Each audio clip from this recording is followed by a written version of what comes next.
가운데 보면 내가 가장 좋아하는 단어가 쓰여 있을 거예요. 이 사람은 연예계에 좀 관심이 있어요. 되고 싶은 것? 방송인 연예인. 먼저 적어요. 그리고 그 내가 좋아하는 단어 옆에 다른 것들을 적기 시작하는데 뭐냐면 그 안에서 활동하고 있는 다른 사람들을 적는 거예요. 자, 어떻게 찾을까요? 굉장히 쉬운 방법이 있어요. 자, 제 목소리 한번 따라해 볼까요? 큰 목소리로, 아주 큰 목소리 한번 따라해 보세요. 직업정보 시스템. 그 사이트는 꼭 기억했으면 좋겠어요. 국가에서 만든 공공 사이트인데 직업정보 시스템에 예를 들면 딱 들어갔을 때 검색어 치는 칸에 내가 관심 있는 직업만 딱 치면 그 직업에 대한 설명이 쫙 나오는데 직업을 잘 모른다. 분야를 쳐도 괜찮아요. 예를 들면 방송하고 치면 약 125개의 직업이 딱 나올 거예요. 이름만 다르지 겹치는 게 많아요. 빼도 수십 개. 무슨 말이냐면 한 번만 관심을 가졌더라면 연예계 주변에 쓸 많은 분야들이 보일 거예요. 메이크업 아티스트, 카메라 전문가, 조명 전문가, 방송 PD, 방송인 연예인. 근데 우리가 놓치는 게 있어요. 여러분, 연예계에 보면 기획사 CEO 중엔 이런 분들이 있어요.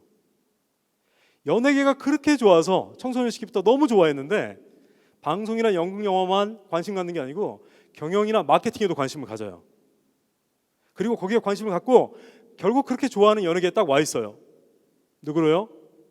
CEO로요. 그런 분들이 점점 늘어난다는 걸 우리만 잘 몰라요.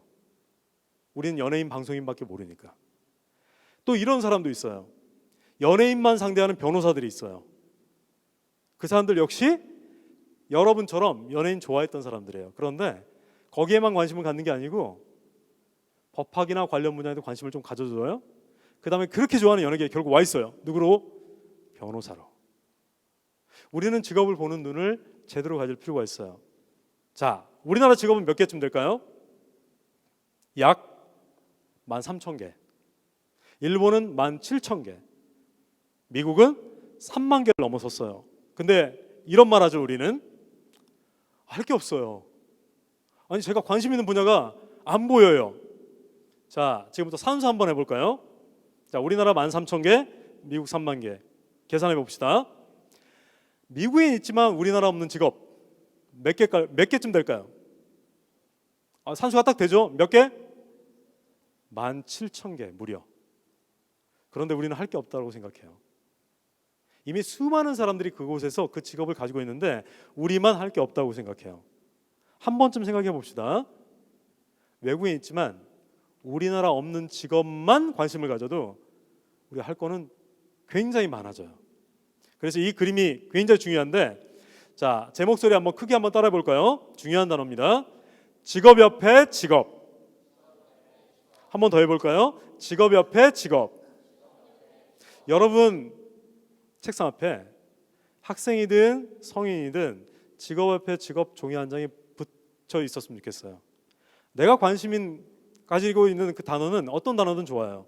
가운데 연예계 말고도 예를 들면 스포츠, 역사, 건축, 요리, 패션, 군인, 내가 관심 갖는 단어를 가운데 놓고 내가 되고 싶은 거 말고도 그 주변에 어떤 사람이 있는지만 한번 찾아봐도 여러분은 넓은 세계로 나갈 수 있어요. 이걸 직업 옆에 직업이라고 그래요. 우리가 반드시 한 번쯤은 고민하고 만들어 봤으면 좋겠어요.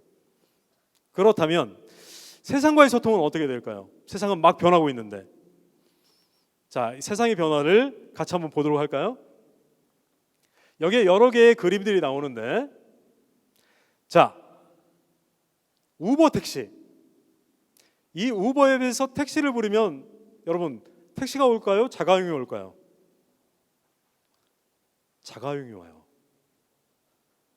택시가 오는 게 아니고 자가용이 와요. 왜냐하면 마침 여기서 저기 갈 그 사람은 다른 사람을 태우고 가면 기름값을 받을 수 있으니까 좋아요. 타는 사람도 빨리 오는 차 탈 수 있고. 문제는 뭐냐면 이 우버 앱을 개발한 몇 사람 때문에 세계적으로 사라질 뻔한 직업이 하나 생겼어요. 어떤 직업일까요? 예, 택시기사요. 뒤늦게 각 나라가 깜짝 놀라서 법으로 막고 있는 나라들이 있죠. 우리나라도 그래요. 하지만 미국의 시카고 같은 도시는 막지 않아요. 앞으로 결국 이렇게 될 일이니까. 이게 세상의 변화예요. 또 하나, 각종 페이들이 있어요. 애플페이, 삼성페이. 무슨 말이냐면 휴대폰으로 결제를 바로 해요. 예전엔 여기에 신용카드 번호가 들어가 있었어요. 근데 지금은 신용카드 번호 필요 없어요. 그렇다면 이거 쓰는 사람이 많아지면 영향받는 회사도 하나 딱 생기겠죠? 어떤 회사일까요? 네, 신용카드 회사. 이게 세상의 흐름이에요. 그렇다면 이것도 한번 찾아볼까요? 로봇이 요즘 기사를 쓰고 있는데 혹시 여러분 들어봤나요? 오늘 스포츠 결과를 입력하면 컴퓨터가 지난 10년, 20년 동안 그 팀의 결과를 분석해서 바로 분석 기사를 딱 써내는데 너무 잘 써서 미국, 영국 주요 일간지에는 벌써 실리고 있어요. 금융도 마찬가지. 이 로봇 기자들 보면서 저는 이렇게 생각했어요. 머지않아 로봇 세무사가 나오겠구나. 단순하고 명쾌한 일들은 로봇이 할 일이 머지않았구나. 이런 생각도 해봤어요. 교통사고를 처리하는 변호사들 로봇이 할 수 있겠구나. 물론 법으로는 막고 있지만 머지않았다고 생각해요. 이게 세상의 변화예요. 그러면 여러분들은 이 변하는 세상에 어느 곳에 눈길을 돌리고 있나요? 한 가지 그림을 더 보면 휴대폰으로 은행 거래도 하고 증권 거래하는 시스템이에요. 저도 IT 회사를 창업한 경험이 있기 때문에 이 프로그램을 개발한 적이 있는데 예전에는 우리 동네에 있는 증권사 지점에 가서 상황판 보고 이거 매주 사주세요 이렇게 부탁했는데 요즘 그렇게 하는 사람은 없죠. 휴대폰으로 해요. 이것 때문에 수많은 증권사 지점이 사라지는 거예요. 대신 금융 분야에 프로그램을 개발하려는 사람들은 굉장히 많이 늘어났어요. 수천 명이 생겼어요. 이게 세상의 변화. 여러분 이런 것도 있어요. 집에서 당뇨하고 혈압을 측정하면 자기 집 모니터에 대학병원의 예방의학 프로그램이 뜨는 그런 제품도 있어요. 수치가 넘어가면 병원에 예약도 돼요. 이걸 이런 분야라고 말해요. 선생님 목소리 한번 크게 한번 따라해 줬으면 좋겠는데 같이 한번 해볼까요? 헬스케어. 한번 더 해볼까요? 헬스케어. 여러분 한때는 이런 생각 가진 사람이 있을지도 몰라요. 나는 사람을 치료해 주는 게 참 좋아. 의료 분야에 갔으면 좋겠어. 그런데 그곳은 경쟁이 너무 치열해요. 그러니까 어느 순간 잊고 살아요. 나는 갈 수 없는 분야야. 하지만 여러분 헬스케어는 기억했으면 좋겠어요. 요즘 엄청나게 분야가 넓어지고 있는데 헬스케어는 이런 거예요. 사람 의료나 보건에 관심 있는 기계 좋아하는 사람, 컴퓨터 관심 있는 사람, 그런 제품 디자인에 관심 있는 사람, 기획하려는 사람, 그런 기계를 다루려는 사람, 의사들이 가는 곳이 아니라 그런 사람이 가는 헬스케어 분야는 이렇게 커지고 성장하고 있는데 우리는 다 그 의료 의자 붙은 거잖아 하고 포기하고 있는 게 아닌지 생각해 봤으면 좋겠어요. 이게 세상의 변화예요. 하나를 더 볼까요? 사람이 타고 있지 않은 자동차가 있네요. 무인 자동차예요. 자, 그렇다면 무인 자동차를 개발하는 굉장히 많은 기업들이 있는데 혹시 여러분 이 기업 들어봤어요? 구글? 구글이 개발하고 있어요. 여러분 한 번쯤 질문을 할 수 있을 거예요. 아니 왜 자동차인데 수많은 자동차 회사들이 있는데 자동차 회사가 아닌 IT 회사 구글이 그걸 개발하고 있을까? 그 질문을 할 줄 알아야 돼요. 왜 IT 회사가 무인 자동차에 관심을 가질까요? 여기서부터는 자동차의 개념이 바뀌어요. 예전의 자동차는 안전하고 빨리 달리고 편안했으면 됐어요. 근데 지금은 무인 자동차는 이제 내가 운전하지 않아도 되니까 거기서 노트북 켜놓고 일하고 있을 거예요. 어떤 사람은 영화 보고 있을 거예요. 대신 중요한 건 GPS. 여기서 저기까지 정확하게 데려다줘야 돼요. 또 하나, 충돌하면 안 돼요. 교통신호 정확히 지켜서 사고 나지 않게 데려다줘야 돼요. 자, 그렇다면 이거 잘 만드는 회사가 어떤 회사인지 생각해 봐야 돼요. 이런 기술 잘 만드는 회사가 자동차 회사일지 아니면 IT 회사일지. 그래서 구글이 선두 기업 중에 하나예요. 자동차를 직접 만들지는 않아요. 자동차 회사들하고 같이 제휴를 해서 만드는데 중요한 건 이거예요. 주도권이 자동차 회사에 있을까? IT 회사 구글에 있을까? 이게 세상의 변화예요. 자, 그렇다면 여러분들은 이 변화되는 세상에 어떤 역할을 할 것인가 한번 생각해 봤으면 좋겠어요. 이게 세상과의 소통이에요. 그래서 제가 여러분께 꼭 부탁하고 싶은 게 있어요. 자, 아까 이야기했던 그 사이트 한번 관심 가져봅시다. 직업정보 시스템. 예를 들면 이런 사이트에 가서 자료실에 놀러 가봤으면 좋겠어요. 왜냐하면 우린 이래요. 패션타운이나 아울렛 딱 갈 때 쇼 윈도우에 있는 저 옷을 보고 오, 저거 괜찮아. 오, 저거 진짜 마음에 들어. 생각은 하는데 맨날 지나가기만 하죠. 저거 괜찮아 하고 지나가요. 근데 어떤 사람은 그 가게에 들어가 볼 거예요. 들어가서 처음엔 그 쇼 윈도우에 있는 그 옷 때문에 들어갔는데 이것저것 뒤지다 보니까 마음에 드는 게 따로 있어요. 들어가 본 사람만 알아요. 그 옷가게에 들어가서 뒤진 사람만 진짜 마음에 드는 옷을 깊숙이서 골라내는데 바로 그 노력을 여러분이 지금부터 시작했으면 좋겠어요. 예를 들면 직업정보 시스템 자료실 아울렛이에요. 가끔 놀러 가본 사람 이런 생각이 들 거예요. 와, 요즘 직업 이름이 정말 대단한데? 생체묘방 로봇공학, 와, 고도 물처리 연구원, 와, RFID 시스템 개발자. 이름에 여러분들은 매력을 느낄 거예요. 그리고 그 매력 때문에 가끔 놀러 가다 보면 그곳 옆에 진짜 우리 마음에 드는 어떤 직업과 분야들을 발견하게 될 거예요. 여러분한테 그게 있었으면 좋겠어요. 그게 세상을 읽어가는 가장 첫 번째 걸음이 됐으면 좋겠어요. 여러분 마음속에 이렇게도 한번 해볼까요? 여러분이 생각하는 직업들을 두 개씩 한번 생각해 볼까요? 하나씩 꺼내 보세요. 자, 첫 번째 의사. 벌써 마음의 부담이 좀 있어요. 두 번째 엔지니어. 자, 이 두 가지 직업이 합쳐지면 뭐가 될까요? 오늘부터 그 생각을 해봤으면 좋겠어요. 의사와 엔지니어가 합쳐지면 의료기기 만드는 사람들, 의공학자, 아까 말했던 헬스케어. 앞으로 엄청나게 많은 인재들이 필요한 분야예요. 아까 말한 대로 의사 말고요. 사람 치료하는 것, 보건, 의료에 관심 있는 기계 좋아하는 사람, 컴퓨터 좋아하는 사람, 디자인 하려는 사람, 그거 기계 운용할 수 있는 사람, 기획할 수 있는 사람, 우리 모두 다 할 수 있는 거였어요. 여러분 마음속에 희망을 품었으면 좋겠어요. 컴퓨터를 정말 좋아하는데 작가도 되고 싶어요. 합쳐지면 뭘 할 수 있을까요?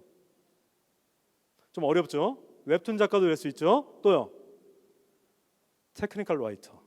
여러분 휴대폰이나 전자기 제품 샀을 때 가이드북 설명문 받았을 거예요. 그거 누가 썼을까요? 휴대기기 좋아하면서 설명문 잘 쓰는 그 어떤 사람이 썼을 거예요. 그 작가를 테크니컬 라이터라고 그래요. 근데 우리는 그런 꿈을 가져본 적이 없어요. 왜냐하면 어렸을 적부터 이렇게 많은 얘기를 들었죠. 야, 네가 시도 못 쓰고 수필도 못 쓰고 소설도 못 쓰는데 무슨 작가야. 꿈 깨. 그래서 우리는 꿈을 꾸지 않아요. 그렇지만 혹시나 전자제품 좋아하고 기계 좋아하면서 설명문 잘 쓸 수 있다, 한 번쯤 도전할 수 있는 분야예요. 이거를 융합 분야라고 그래요. 이 생각을 한 사람들은 이렇게 할 수 있어요. 내가 좋아하는 게 두 개 이상이다. 예전엔 하나를 고르고 하나는 버렸을 텐데 바뀌어요. 좋아하는 게 두 개다. 그러면 이 두 가지가 결합되면 뭘 할 수 있을까? 이 생각을 하게 되는데 그 사람이 미래에 자기만의 역할을 찾는 사람들이에요. 여러분 그 마음을 가지고 이 한 사람 이야기로 오늘 강연을 마무리 짓겠습니다. 제가 만났던 사람 중에 정말 기억에 남는 사람이에요. 꽤 유명한 셰프예요. 그분은 깜짝 놀랐던 게 그날 만나서 얘기를 해보니까 고졸이었어요. 고등학교밖에 나오지 않는 사람. 근데 그 주변에 있는 많은 셰프들은 해외 유명 요리학교 출신들도 많았어요. 근데 그분이 정말 멋진 셰프가 됐던 이유는 사실 사연이 있었어요.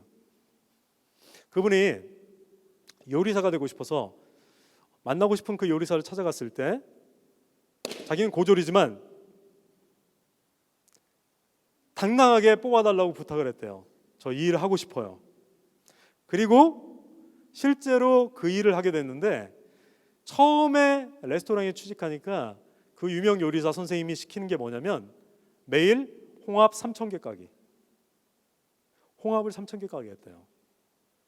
지겹고 반복된 일상. 그런데 지치지 않아요, 이 사람은.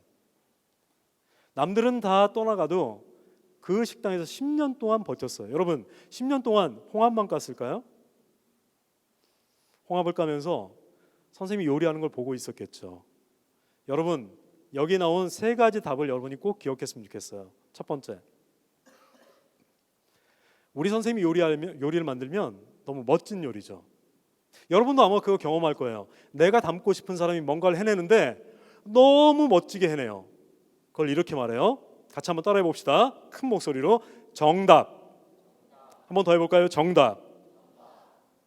그런데 내가 그 방법으로 똑같이 만들어 보니까 맛이 그다지예요. 여러분도 경험했을 거예요. 나도 한번 해보려고 해봤더니 결과가 내 마음처럼 되지 않아요? 그걸 두 번째 답이라고 그래요. 따라해 볼까요? 오답. 오답. 틀린 답을 말해요. 근데 여러분, 세상엔 정답과 오답만 있는 게 아니에요. 예를 들면 요리사가 선생님이 만든 방법대로 그대로 만들되 재료를 다시 다른 걸로 바꿔볼까요? 이 요리만 만들지 말고 이 요리하고 저 요리를 한번 섞어볼까요? 그렇게 섞으면 물론 100번 중에 99번, 98번 맛이 없을 거예요. 오답일 거예요. 하지만 100번 섞으면 한 번 정도는 맛있는 음식이 나올 거예요. 마찬가지로 여러분도 마찬가지예요. 여러분이 뭔가를 도전할 때 새로운 방법으로 한번 도전해 보세요. 그동안 하지 않았던 그 어떤 방법으로.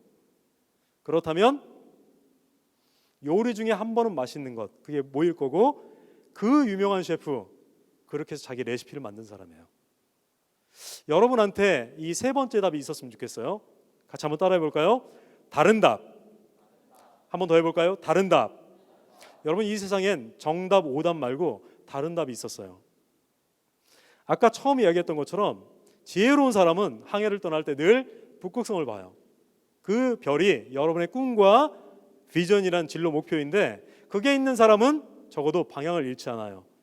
그 북극성을 향해서 도전할 때 정답도 오답도 아니지만 나만의 다른 답이 있는지 고민하고 한 걸음 내딛는 여러분들한테 그곳은 정말 멋진 북극성이 될 거라고 저는 믿습니다. 항상 우리 마음속에 나의 다른 답은 무엇일까, 나의 북극성은 무엇일까 고민하는 그 첫날이 됐으면 좋겠습니다. 감사합니다.